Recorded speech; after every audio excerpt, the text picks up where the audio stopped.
오리. 오늘 함께 나누실 말씀은 사도행전 7장 1절에서 8절입니다. 사도행전 7장 1절에서 8절입니다. 제가 봉독해 드리겠습니다. 대제사장이 이르되 이것이 사실이냐? 스데반이 이르되 여러분 부형들이여 들으소서. 우리 조상 아브라함이 하란에 있기 전에 메소포다미아에 있을 때 영광의 하나님이 그에게 보여 이르시되 내 고향과 친척을 떠나 내가 내게 보일 땅으로 가라 하시니 아브라함이 갈대아 사람의 땅을 떠나 하란에 거하다가 그의 아버지가 죽음에 하나님이 그를 거기서 너희 지금 사는 이 땅으로 옮기셨느니라. 그러나 여기서 발붙일 만한 땅도 유업으로 주지 아니하시고 다만 이 땅을 아직 자식도 없는 그와 그의 후손에게 소유로 주신다고 약속하셨으며 하나님이 또 이같이 말씀하시되 그 후손이 다른 땅에서 나그네가 되리니 그 땅 사람들이 종으로 삼아 400년 동안을 괴롭게 하리라 하시고 또 이르시되 종 삼는 나라를 내가 심판하리니 그 후에 그들이 나와서 그곳에서 나를 섬기리라 하시고 할례의 언약을 아브라함에게 주셨더니 그가 이삭을 낳아 8해 만에 할례를 행하고 이삭이 야곱을 야곱이 우리 12조상을 낳으니라. 아멘. 잠시 기도하겠습니다. 주님 감사드립니다. 이 시간 주님의 말씀 듣는 시간입니다. 우리 안에 계신 성령께서 함께 하셔서 듣는 말씀 가운데 하나님의 음성을 듣는 자들 될 수 있도록 인도하여 주시옵소서. 메소포다미아에 있던 아브라함에게 찾아가신 영광의 하나님을 통해 복음이 시작되었다는 것이 우리에게 어떤 의미인지 이 시간 하나님께서 전하시는 말씀을 통해 잘 듣고 그 의미를 알고 그 말씀을 깊이 묵상하는 자들 될 수 있도록 인도하여 주옵소서. 감사드리며 사랑이 많으신 예수님의 이름으로 기도드렸습니다. 아멘. 설교 작성은 크게 보면 두 가지로 나눌 수가 있습니다. 본문을 살펴서 그것이 어떤 의미인지를 살피는 것과 그리고 그것을 가지고 어떻게 살 것인가에 대해 말하는 것이죠. 그러니까 크게 보면은 이 두 가지가 설교의 내용입니다. 그러니까 본문이 어떤 의미인지, 그 의미를 가지고 우리가 어떻게 살아가야 될지, 우리가 어떻게 살아갈지에 대해서 말하는 걸 보통 적용이라고 하죠.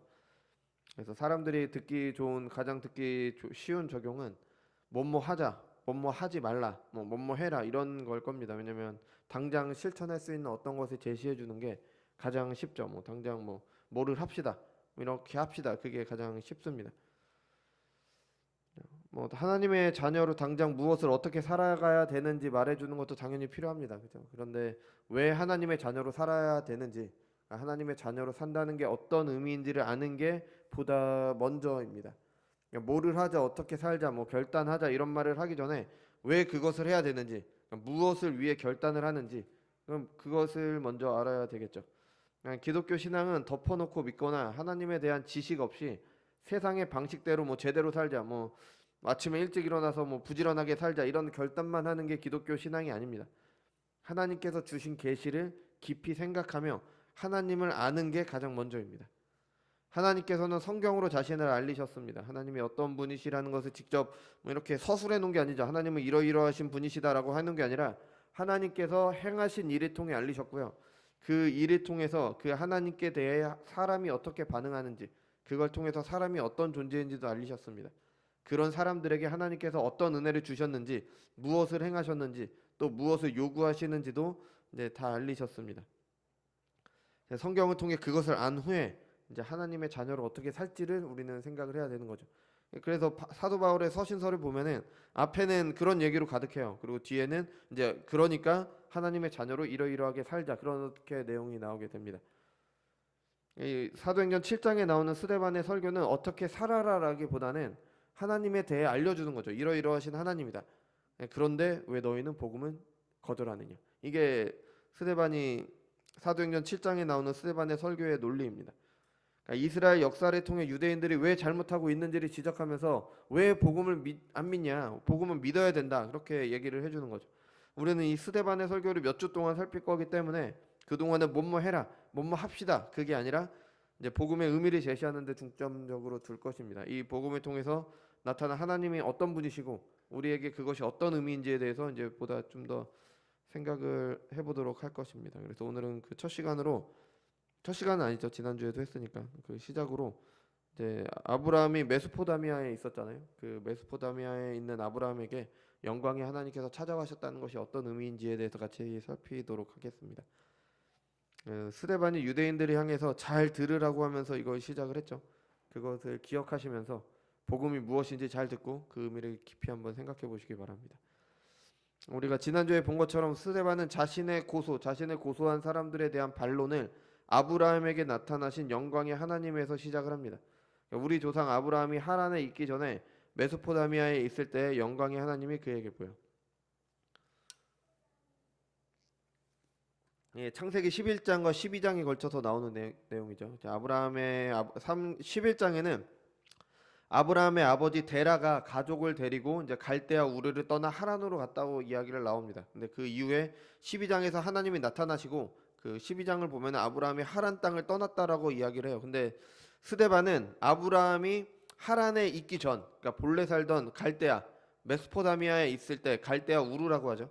거기에 있을 때 영광의 하나님이 나타나셨다고 이야기를 합니다. 그러니까 창세기와 이 스데반의 말이 모순이다 이렇게 볼 것은 아닙니다. 왜냐하면 창세기에 기록된 것은 하나님께서 아브라함이 하란에 있을 때 나타난 것이고, 뭐 이거는 스데반은 그 전에 메소포타미아에 있을 때 나타나신 것을 말한 거다. 뭐 그렇게 생각을 하면 되겠죠. 그래서 하나님께서 메소포타미아, 그러니까 하란으로 가기 전에 메소포타미아에 있을 때도 아브라함에게 나타나셨고, 그걸 통해서 그의 아버지 데라가 가족들과 함께 하란으로 이동하게 되었고, 그래서 아버지 데라가 죽자 하나님께서 다시 한번 아브라함에게 나타나셔서 이제 그 하나님께서 약속하신 땅으로 가라 뭐 이렇게 했다는 게 바로 4절의 설명이죠.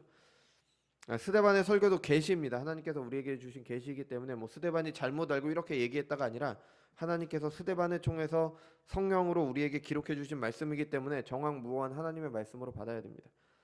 아브라함이 살던 곳은 메소포타미아예요. 메소포타미아 우리 많이 들어보죠. 갈대아 우르 지역이라고 하죠. 뭐 세계사 시간에 자주 나오지만 세계 4대 문명이라 그래서 나오죠. 뭐 메소포타미아, 황하, 인더스강 뭐 한 군데가 잘 기억이 안 나는데 아무튼 그 네 개의 지역이 있습니다. 그죠? 그 메소포타미아를 문명의 발생지라고 하는데 뭐 성경을 보는 우리는 문명의 발생지라고 말하진 않죠. 왜냐하면 에덴에서 시작이 됐잖아요. 사람이 에덴에서 시작했기 때문에 뭐 발생했다기보다는 문명이 발달한 지역이다. 뭐 그렇게 보면 될 것 같습니다. 얼마 전에 뭐 이터널스라는 영화가 나왔는데 거기에 보면은 그 뭐 우리나라 배우인 마동석이 무슨 괴물을 물리치는데 파란색 성벽 있는 데서 물리치는 장면이 나와요. 그게 바벨론입니다. 바벨론 거기 보면은 사자 모양이 이렇게 그려져 있는데 그게 당시 바벨론의 성벽이 실제로 그렇게 돼 있었습니다. 그러니까 고증은 잘 했는데 뭐 내용은 잘못된 거죠. 어쨌든 예, 그 지역이 바로 갈대아 지역입니다. 그래서 우리는 바벨론의 갈대아 사람들이라 그러잖아요. 갈대아 우르가 바로 그 바벨론 지역입니다. 그러니까 메소포타미아는 좀 발전된 지역 그런 지역이었던 거예요. 그러니까 다른 지역부터 문명이 많이 발전된 그런 지역이었습니다. 그곳에 살던 아브라함에게 영광의 하나님이 나타나셨죠. 이게 바로 복음의 시작입니다.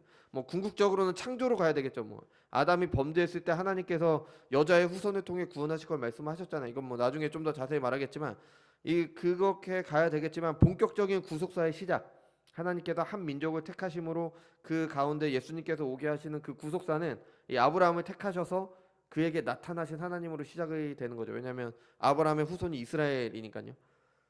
그럼 우리는 생각을 해봐야 되는 게 아브라함이 메소포타미아에 있었다는 게 어떤 의미인지를 생각을 해봐야 되겠죠. 그러니까 메소포타미아에서의 아브라함의 삶은 어땠을까요? 뭐 아브라함이 어떤 삶을 살았는지는 성경이 뭐 자세히 이야기는 하지 않죠. 근데 우리가 추측할 수 있던 거는 그 메소포타미아는 분명히 다른 지역에 비해서 발달했던 그런 지역이에요. 그러니까 뭐 아주 볼 것도 많고 사람들도 많고 뭐 활발하고 뭐 화려한 그런 지역이었을 겁니다. 학문도 발전을 했겠죠. 뭐 그 당시 우르 지역에 무슨 도서관도 있었다라고 그런 고대 자료를 본 적이 있는 것 같아요. 그러니까 아주 학문도 많이 발달했던 그런 지역입니다. 그러니까 아브라함도 다른 지역에 있는 사람들 뭐 좀 동떨어진 사람들보다는 그 발달된 문명 속에서 꽤 괜찮게 생각되는 삶을 살았을 거예요. 아무래도 좀 발전된 지역이 좀 살기가 좀 편하잖아요. 그런 삶을 살았을 겁니다. 그런데 아브라함을 포함한 그 메소포타미아 그 발전된 문명에서의 삶은 비참함이라고 우리 성경은 이야기를 해주고 있습니다. 그들은 발달된 문명 속에서 많은 것을 누리고 살았을지언정 하나님은 몰랐습니다. 더 비참한 건 뭐냐면 하나님이 없어도 잘 산다라고 착각을 한 거예요. 아예 못 사는 사람들이었으면은 하나님이 없어서 힘들다라는 생각 정도는 할 수 있는데, 그 발달된 문명 가운데 잘 살고 있고 또 문명도 발달하고 뭐 학문도 발달하고 괜찮게 사니까 하나님 없어도 우리는 괜찮다, 우리는 잘 산다라고 생각하는 게 더 비참합니다. 사람의 지혜로 우리가 점점 발전하고 있고 더 나아지고 있다고 그 생각하는 게 바로 메소포타미아의 비참함인 겁니다. 뭐 말이 안 되는 것처럼 들리실 수도 있죠. 왜냐하면 지금으로 말하자면 서울 중심부에서 살고 있는 거예요. 뭐 우리나라로 치면 강남이라고 할까요? 뭐 그런 지역에서 잘 먹고 잘 살고 있어요. 딱히 나쁜 짓을 하는 것도 아니고요. 주변에 피해도 안 주고 뭐 행복한 삶을 살고 있습니다. 그것도 다른 지역에서 사는 사람들이 누리지 못하는 것들, 그런 것들 누리고 그런 분들보다 더 교양이 있고 더 교육도 많이 받고 그런 삶을 살고 발전된 삶, 훌륭한 삶을 살고 있는 것처럼 보입니다. 그런데 그런 삶을 성경은 하나님의 심판을 받아 비참한 가운데 살고 있다고 이야기를 합니다. 우리가 아까 로마서 1장 읽어봤잖아요. 그죠? 로마서 1장이 바로 그걸 이야기를 해주고 있는 거예요. 하나님을 알되 하나님을 영화롭게도 하지 않고 하나님을 거역했는데 하나님께서 그들을 거역하는 가운데 그냥 두시는 겁니다. 그냥 잘 살고 있다라고 착각하게 만드시는 거예요. 그게 바로 그냥 두시는 그게 하나님의 심판인 겁니다. 그러니까 사람들은 자기 죄 가운데 그 죄를 뭐 이렇게 말하면 그렇지만 죄를 누리면서 사는 하나님의 심판을 당하고 있는 겁니다. 뭐 정확히 기억 안 나는데 뭐 1년 전쯤에 본 것 같아요. 인터넷에서 어떤 뉴스를 봤는데 뭐 호주의 한 부부에 대한 이야기입니다. 아이를 낳았는데 아이가 갓 태어난 아이죠. 그러니까 그 아이가 스스로 성별을 선택하도록 하기 위해서 아이가 자기가 스스로 저는 남자예요, 저는 여자예요라는 말을 하기 전까지 그 아이가 남자인지 여자인지 알려주지 않겠다고 그렇게 결정을 했답니다. 그러니까 성별은 태어날 때 결정되는 게 아니라 스스로 선택하는 것이라는 생각을 그렇게 가졌대요. 이게 뭐 당연히 우리 생각엔 말도 안 되는 그런 거죠, 그죠? 근데 이 사람들은 이것이 맞는 거고 자신들은 다른 사람들보다 앞서가고 있는 거고 내 아이는 뭔가 좀 더 특별하게 키운다라는 생각으로 그렇게 하고 있는 거죠. 이게 정말 좋은 겁니까? 이게 정말 날 때부터 정해진 성별은 보통 자연스럽게 알게 되잖아요. 남자인지 여자인지 아이들이 다 알게 됩니다. 근데 만약에 모른다면 알려줘야 되는 거죠. 남자는 이래야 된다, 여자는 이래야 된다 이런 편견을 심어주는 건 문제가 될 수도 있어요. 그런 건 잘못될 수도 있지만 우리 입장에서는 하나님께서 정하신 것이고 세상의 눈으로 볼 때는 생물학적으로 결정된 성별을 알려주는 것이 아이를 위해 당연한 거잖아요. 그죠? 오히려 이렇게 하는 부모들의 행동이 몰상식한 거죠. 그러니까 심한 경우에 아이를 방치하는 거기 때문에 제 개인적인 생각으로는 또 다른 형태의 아동학대라고 생각을 합니다. 그런데 이런 짓을 하는 부모들은 그것이 옳다라고 생각을 할 거예요. 나는 깨어있다, 나는 좀 괜찮다, 나는 세상 사람들보다 지혜 있다 이렇게 생각을 할 겁니다. 근데 이게 바로 하나님께서 죄를 허용하심으로 세상에 주시는 심판인 겁니다. 스스로는 괜찮다라고 생각을 하는데 죄 가운데 하나님을 거역하는 그 삶이 괜찮다라고 생각하는 그것 자체가 하나님께서 주시는 심판인 겁니다. 아브라함이 살던 메소포타미아가 그랬고요. 우리가 사는 세상의 모습이 이렇습니다. 나는 괜찮다라고 생각하지만 죄 가운데 살면서 그 결과인 비참을 당연한 것으로 받아들이는 것뿐입니다. 더 안타까운 건 내가 비참하다는 것도 내가 모릅니다. 왜냐하면 난 괜찮은 것처럼 살고 괜찮다고 생각을 하니까. 이렇게 살다 보면 내가 괜찮아질 것 같으니까.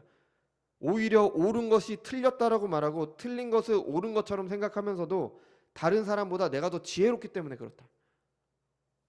내가 똑똑하게 산다.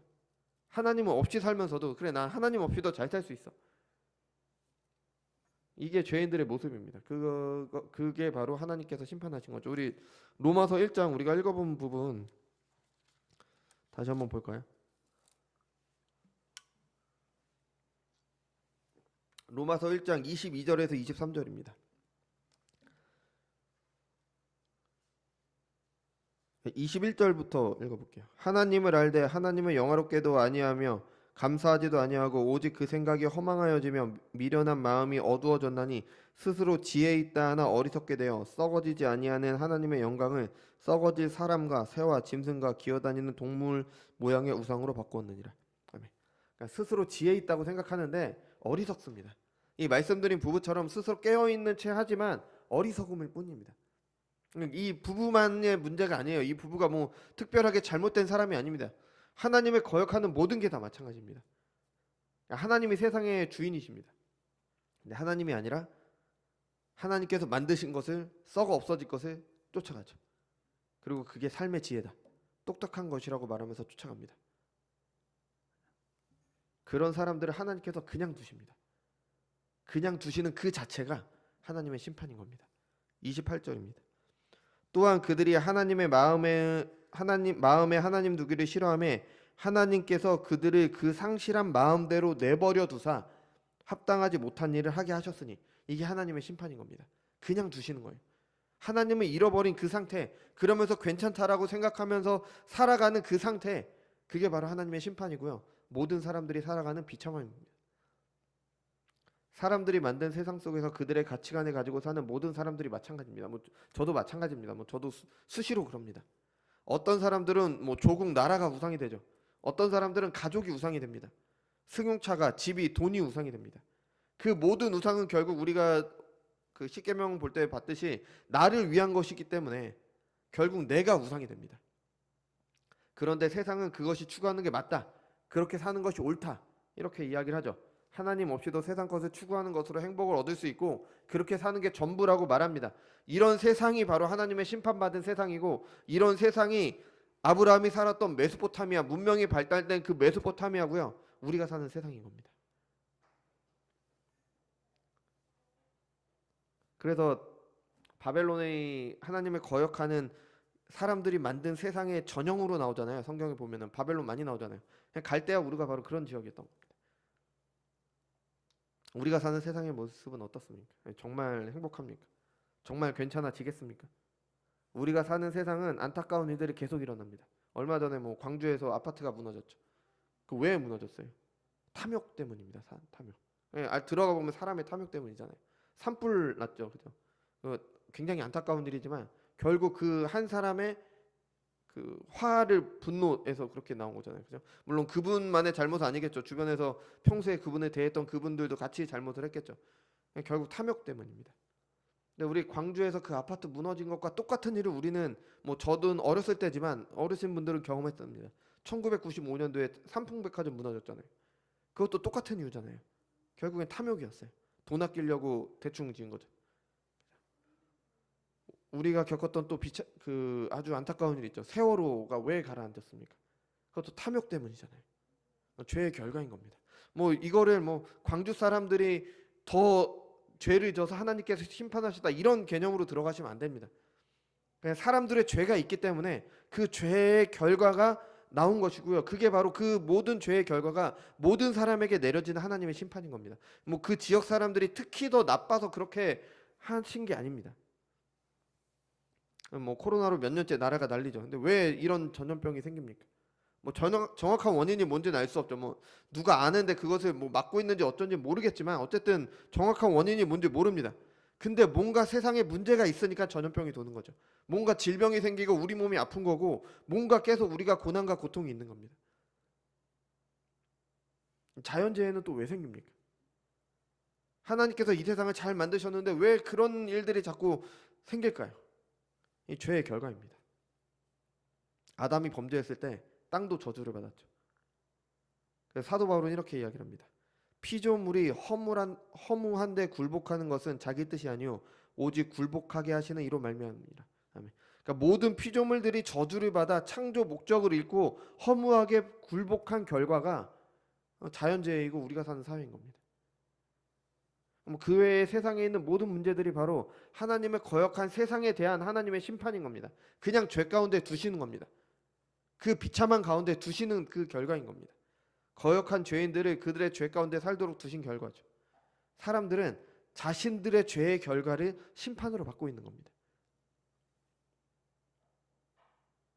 이 원인에 대해서 세상 사람들은 이렇게 말을 합니다. 우주가 아무런 이유 없이 존재하게 됐다. 근데 어떤 폭발이 있었는데 그 후에 엄청난 시간과 우연히 겹친 결과로 지구라는 별이 생기고 또 생명체가 생겼고, 또 엄청난 시간과 우연을 통해 진화의 끝에 사람이 생겨났다. 그리고 그 인류는 아직 초기 단계이며 발전이 매우 더디다. 그러니까 아직 여러 문제가 있는 거다. 그러니까 점점 발전하다 보면은 시간이 흐르면 더디지만 분명히 더 나아질 것이다. 근데 사람이 어디서 왔는지 어디로 가는지 왜 있는지 모르니까 우리는 그냥 현재에 최선을 다하면 된다. 이것이 세상의 설명 아닙니까? 이런 세상의 설명에 위로가 어디 있고 용기를 낼 만한 것이 어디 있습니까? 우리가 우연히 생겨난 거예요. 그냥 점점 더 막연하게 점점 더 나아질 거래요.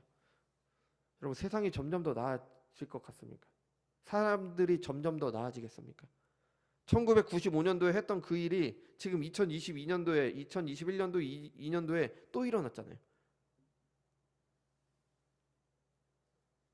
우리가 사는 세상을 보십시오. 성경의 대답은 반대입니다. 처음에는 완벽했습니다. 하나님께서 보시기에 좋았습니다. 그런데 천사들의 영역에서 반란이 있었습니다. 우리가 원수라고 부르는 사탄이 하나님께 거역했습니다. 그리고 그들이 하나님께서 만드신 피조물인 사람을 유혹했습니다. 사람은 그 타락한 천사들과 함께 하나님을 무시하고 하나님께 반항했습니다. 그 결과가 바로 우리가 보는 세상입니다. 그 결과 사람이 저주받았고 땅이 저주받았고 하나님께서 만드신 모든 것이 저주받았습니다. 그게 바로 우리가 보는 세상이죠. 그런데 사람들은 그게 정상인 줄 압니다. 원래 것을 못 봤으니까. 뭐 저도 못 봤지만 우리는 성경을 통해서 알 뿐이죠. 사람들은 하나님이 없는 것처럼 생각하고 하나님이 없어도 되는 것처럼 생각합니다. 그래서 세상의 것들만 추구하는 거죠. 이게 바로 로마서가 말한 심판의 결과입니다. 우리는 세상에서 성공한 사람들 부러워합니다. 뭐 영앤 리치라고 하죠. 요새 뭐 많이 나오는데 젊은데 성공한 사람들도 있고, 뭐 아니면 뭐 부모님들이 뭐 금수저해서 뭐 젊고 부자인 사람들, 뭐 온갖 사치품들, 뭐 저는 평생 가도 사지도 못할 그런 것들 자랑하고 그런 것들 먹고 그런 곳에 사는 것을 자랑하는 사람들을 우리는 부러워합니다. 뭐 솔직히 부럽죠. 그런데 그들이 하나님을 모른다면 가장 비참한 가운데 있습니다. 하나님이 없어도 그냥 사는 것 같으니까. 나는 잘 사는 것 같으니까. 힘든 사람은 뭔가 구원자를 바라게라도 되죠. 뭔가 내가 좀 벗어나고 싶어하는 거라도 있는데, 하나님이 없어도 나는 괜찮다는 사람들, 하나님이 안 계셔도 잘 사는 것처럼 보이는 사람들이 가장 큰 비참 가운데 있는 겁니다. 그리고 그들은 그들 자신의 죄를 심판의 결과로 받게 되는 겁니다.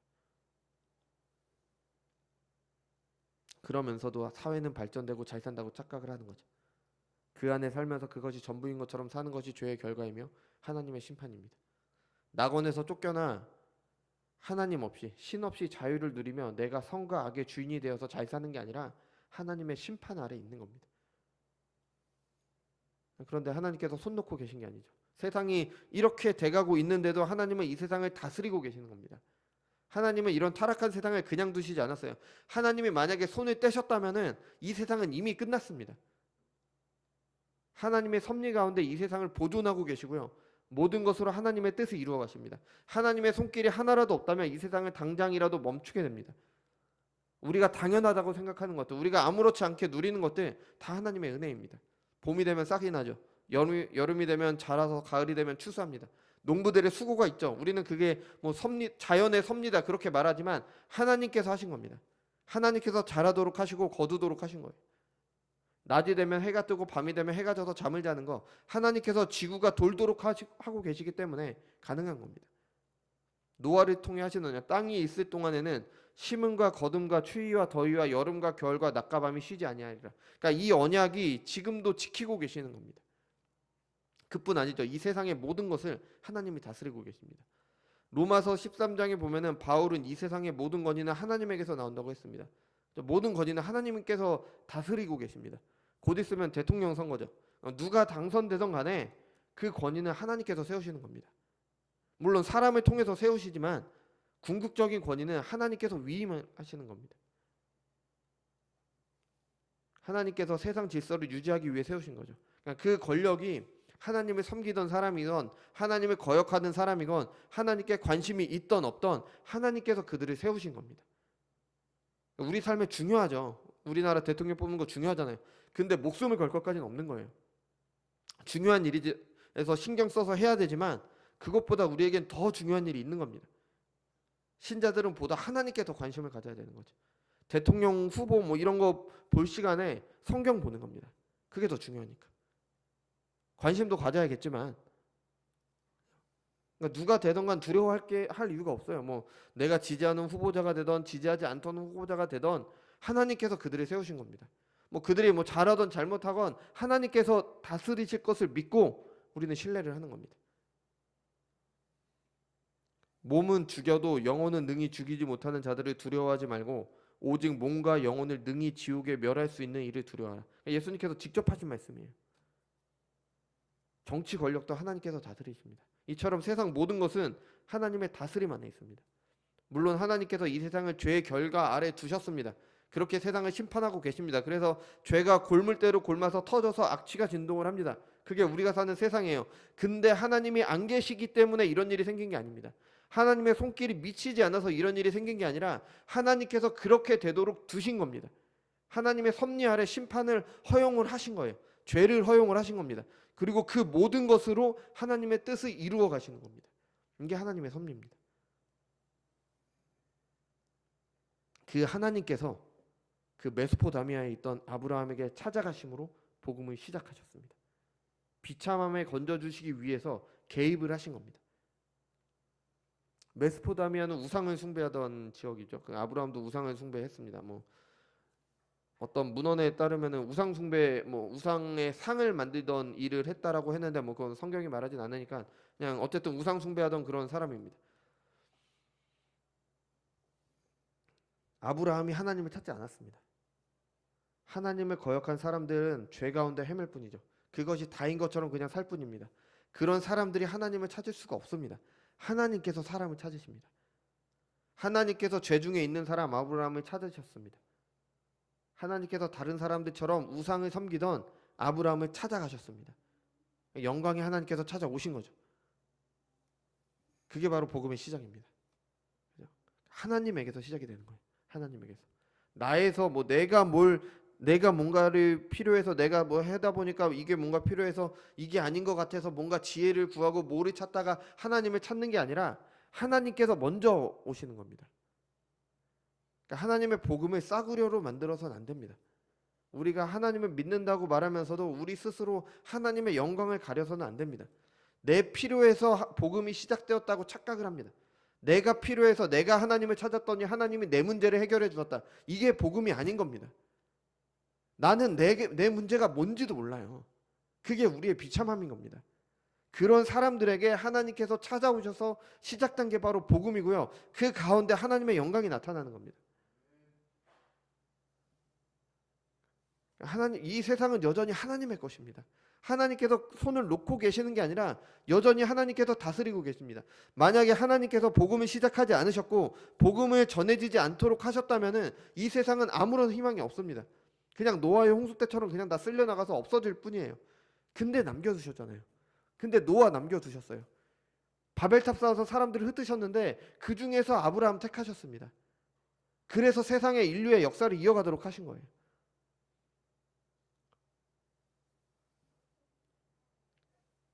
하나님께서 이 세상에 관심을 갖고 돌보시지 않으셨다면 이미 세상에 교회는 없고요. 복음은 전해지지 않았습니다. 뭐 1세기 때 그 조그만 그 공동체가 로마와는 비교도 안 되는 그런 공동체가 어떻게 이렇게 널리 퍼질 수 있었을까요?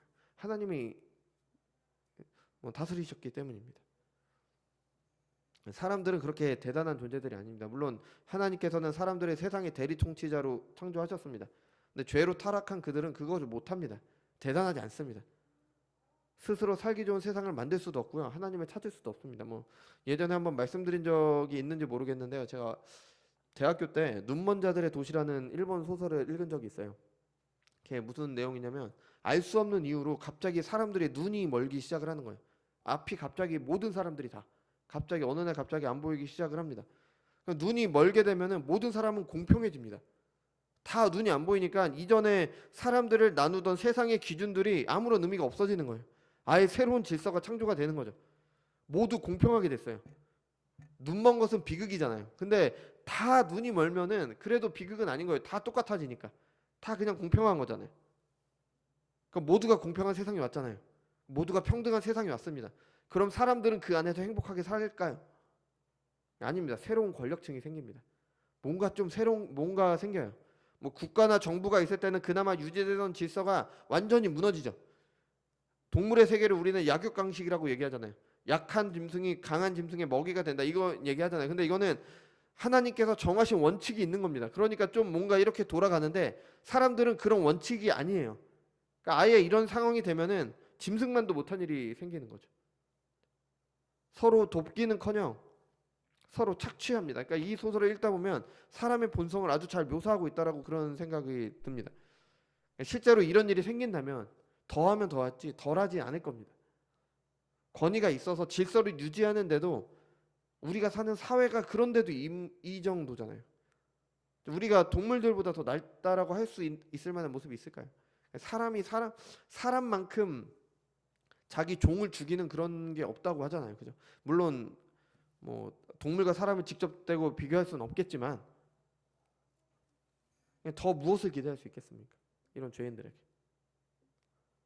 그러니까 죄인들이 스스로 하나님을 찾은 게 아니라 하나님께서 찾아오신 것이 바로 복음인 겁니다.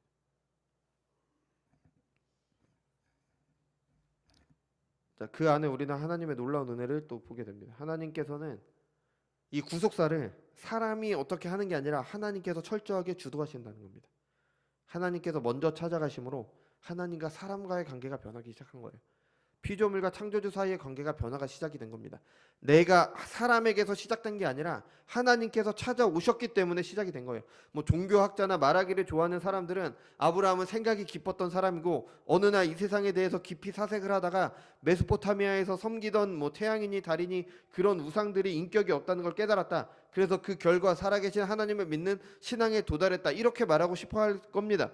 심지어 예수님에 대해서도 그렇게 설명을 해요. 하나님에게서 오신 분이 아니라 이 세상에서 가장 의로운 사람이 하나님께 도달했다라고 말을 합니다. 근데 성경은 하나님께 도달하려는 모든 시도들이 반대합니다. 대표적인 게 바벨탑이잖아요.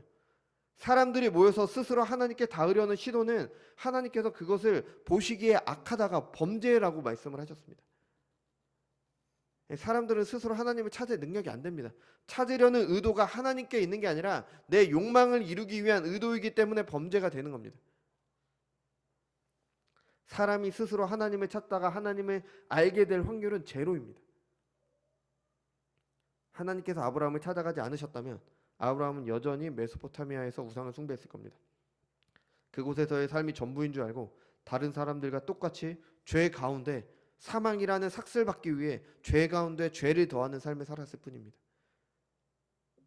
성경의 역사는 인간이 하나님을 추구한 역사가 아니라 하나님께서 범죄한 죄인들을 찾아가신 이야기입니다. 그래서 조나단 에드워즈는 하나님의 영광을 위한 하나님의 열심이라는 책을 썼습니다. 하나님의 구속사 자체가 하나님의 열심이기 때문에, 사람의 열심이 아니기 때문에. 하나님께서 범죄한 아담을 찾아가셨잖아요. 아담은 하나님이 두려워 피했지만 하나님이 찾아가셨습니다. 야곱은 형과 아버지를 속였죠. 하나님께서 그를 약속을 이어갈 사람으로 정하셨어요. 그 뱃속에 있을 때 리브가를 통해 말씀을 하셨잖아요. 근데 기다리지 못하고 사람의 거짓말로 그것을 얻으려고 했습니다. 이건 죄입니다. 이건 뭐 하나님을 뭐 추구했던 그 사람을 위해서 변명해 줄 게 아니라 이건 죄예요. 분명한 죄입니다. 그래서 그 결과 형이 그를 죽이려 하자 아무것도 없이 삼촌의 집으로 도망가죠. 그가 도망가는 길은 두려움과 수치만 가득한 길입니다. 아무것도 없이 그냥 가는 거예요. 그런 그에게 하나님께서 찾아가셨습니다. 늘 하나님께서 가셔서 이루십니다. 세례 요한의 아버지 스가랴는 성령의 충만함으로 하나님의 구원을 예언하며 찬양합니다. 찬송하리로다 주 이스라엘의 하나님이여 그 백성을 돌보사 속량하시며 우리를 위하여 구원의 뿔을 그 종 다윗의 집에서 일으키셨으니. 아멘. 하나님께서 그 백성을 돌보셨기 때문에 구원하신 겁니다. 하나님께서 구원의 뿔을 그의 종 다윗의 집에서 일으키신 겁니다. 사람들이 어떻게 한 게 아니라 하나님께서 하신 겁니다. 그의 아들이었던 세례 요한도 마찬가지죠. 안나스와 가야바가 대제사장으로 있을 때 하나님의 말씀이 빈들에서 사가랴의 아들 요한에게 임한지라. 하나님의 말씀이 세례 요한에게 임했을 때 주님의 길을 예비하는 사람의 길을 했던 겁니다. 뭐 세례 요한이 어느 학파에 속해 있었는데 수년간 책과 씨름하고 연구하고 광야에서 사색하고 철학가들과 뭐 토론하고 논쟁하다가 구원의 말씀에 도달했다가 아닙니다. 하나님의 말씀이 그에게 임한 결과인 겁니다. 하나님께서 그에게 찾아가신 결과예요. 하나님께서 먼저 계획하시고 나타나시고 말씀하셨습니다. 이게 하나님의 구원인 겁니다. 하나님께서 아브라함에게 나타나셔서 시작하신 구원이 바로 이거인 겁니다. 때가 참에 하나님이 그 아들을 보내사, 때가 참에 하나님께서 정하신 때가 되자 하나님이 그 아들을 보내셨습니다. 하나님이 보내셨습니다. 여자에게서 나게 하시고 율법 아래에 나게 하신 것은 율법 아래에 있는 자들이 속량하시고 우리로 아들의 명분을 얻게 하려 하십니다. 계획하신 때에 계획하신 대로 아들을 율법 아래 나게 하심으로 우리를 속량하셔서 하나님의 아들들이 되게 하셨습니다. 이게 우리가 입은 구원의 은혜인 겁니다. 사람의 큰 비극은요, 이 아담의 범죄뿐 아니라 하나님께서 주신 이 구원의 길도 거절한다는 겁니다. 하나님에게서 시작돼서 우리에게 관심을 가지고 계시며 그가 우리를 구원하시는 모든 일을 주도하신다는 이 놀라운 하나님의 은혜도 거절을 합니다. 이게 그 스데반을 거짓으로 고소한 그 사람들이 하는 거잖아요.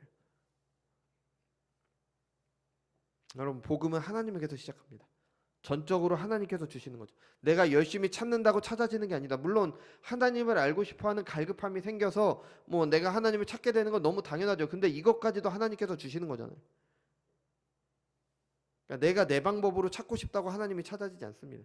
하나님께서 먼저 주신 계시를 통해서만이 찾을 수 있는 거죠. 그 계시를 통해 성령께서 조명하실 때 비로소 우리는 하나님을 보게 되는 거죠. 여러분, 우리는 메소포타미아에 있습니다. 메소포타미아에 있는 아브라함이나 우리랑 같은 상황인 겁니다. 우리는 비참한 가운데 있습니다. 내가 비참하다는 것도 모른 채 내가 보이는 세상이 전부인 것처럼, 사람들이 추구하는 것이 내 인생의 전부인 것처럼 살아갑니다. 그런데 하나님께서 구원의 길을 주셨어요. 그럼 우리는 어떻게 해야 됩니까? 이것저것 가릴 게 있습니까? 이 비참함에서 벗어날 길을 주셨는데 이것저것 재고 이것 재고 저것 재고, 이거는 맞고 이건 도움이 되고 이건 아닌 것 같아.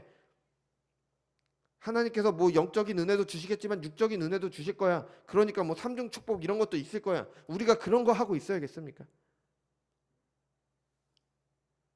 예수님께 헬라인 이방 여인이 와서 딸에서 귀신을 쫓아줄 것을 요청합니다. 그때 예수님께서 이렇게 말씀을 하죠. 그러니까 이방 수로보니아의 여인이었죠. 와서 딸에게서 귀신을 쫓아줄 것을 요청을 합니다. 그러니까 자녀로, 예수님께서 이렇게 말씀을 하세요. 자녀로 먼저 배불리 먹게 할지니 자녀의 떡을 취하여 개들에게 던짐이 마땅치 아니하리라. 그러니까 유대인을 먼저 챙기셔야 된다고 말씀하시고 그 이방 여인을 개라고 말씀을 하셨습니다. 근데 이방 여인이 어떻게 했어요? 기분 나쁘다고 돌아가지 않았습니다. 내 생각과 틀리다고 돌아가지 않았어요.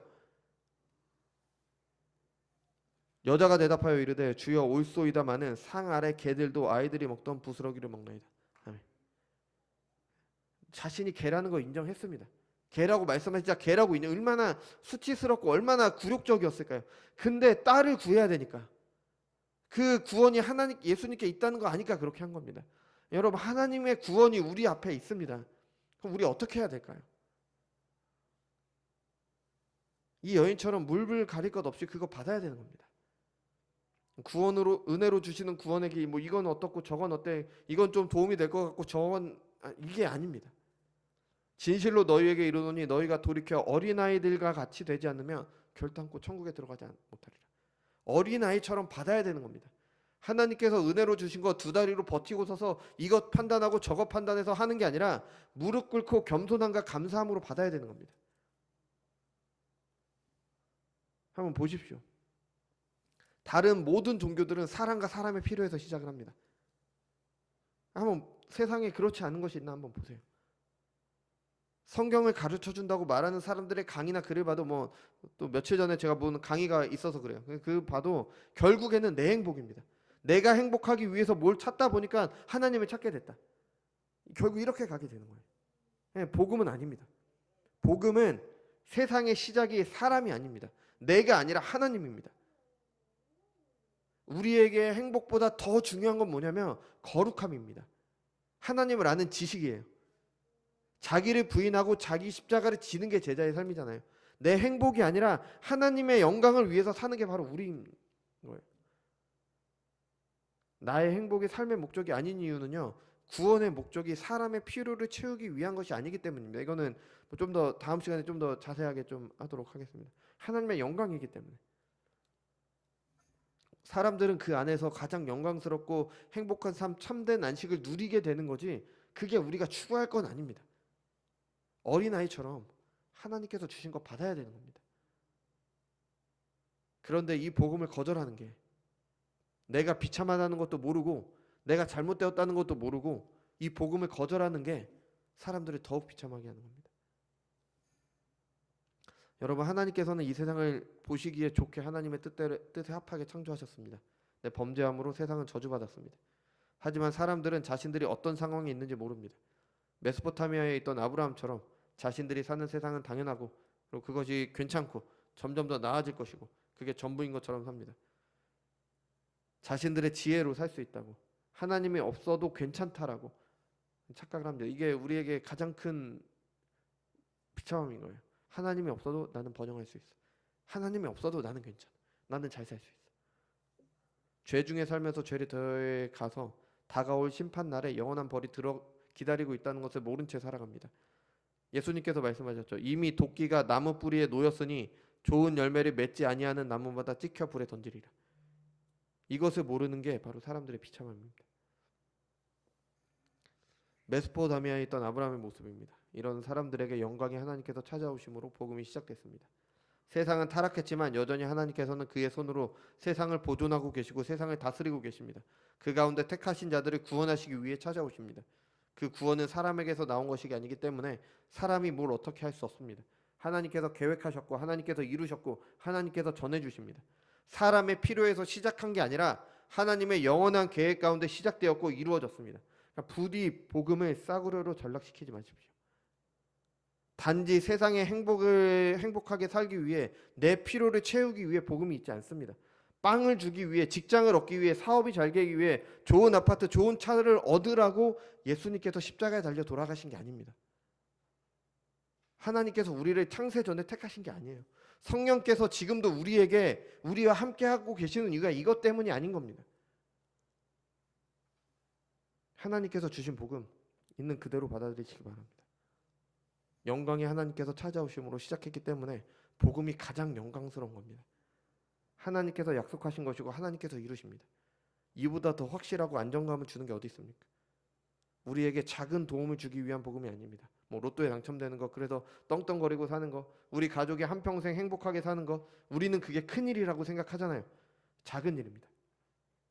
독생자 안에서 계시하신 그 사랑과 비교할 때, 예수 그리스도를 통해 주시는 복, 은혜를 볼 때 그건 한없이 작은 겁니다. 뭐 그게 지금 삶이 중요하지 않다는 게 아닙니다. 하지만 예수님을 통해 우리에게 허락된 놀라운 은혜들에 비하면 아무것도 아니라는 겁니다. 오늘 메소포타미아에 있던 아브라함이 어떤 상황이 있는 거고, 그리고 그에게 찾아가신 하나님께서 그 찾아가셨다는 게 어떤 의미인지를 깊이 묵상하심으로 그 안에 담긴 하나님의 영광을 알게 되기 바랍니다. 그 영광을 알 때 우리는 비로소 하나님께서 받으시기 합당한 감사와 찬양과 경배를 돌려드리게 됩니다. 그래서 합당한 예배를 드릴 수 있게 되고 우리가 삶으로 하나님을 예배할 수 있게 되는 겁니다. 그러면 깊이 한번 묵상해 보시기 바랍니다. 같이 기도하겠습니다. 주님 감사드립니다. 오늘은 메소포타미아에 있던 아브라함에게 찾아가신 영광의 하나님을 통해서 하나님이 우리에게 주신 우리의 상태와 하나님이 우리에게 주신 은혜에 대해서 같이 살펴봤습니다. 주님, 우리는 사람들은요 자신들이 죄 중에 있다는 것도 모른 채 하나님께서 죄 가운데 살아가는 그 죄를 허용하신 심판 가운데 살아간다는 걸 모른 채 이 세상을 살아가고 있습니다. 그런 비참한 가운데 있는 사람들을 구원하시기 위해 하나님께서 찾아오십니다. 하나님께서 오셔서 구원을 이루셨고 그 구원을 우리에게 전해주십니다. 하나님, 우리가 이 하나님의 놀라운 은혜가 담긴 이 구원을 있는 그대로 받아들일 수 있도록 인도하여 주옵소서.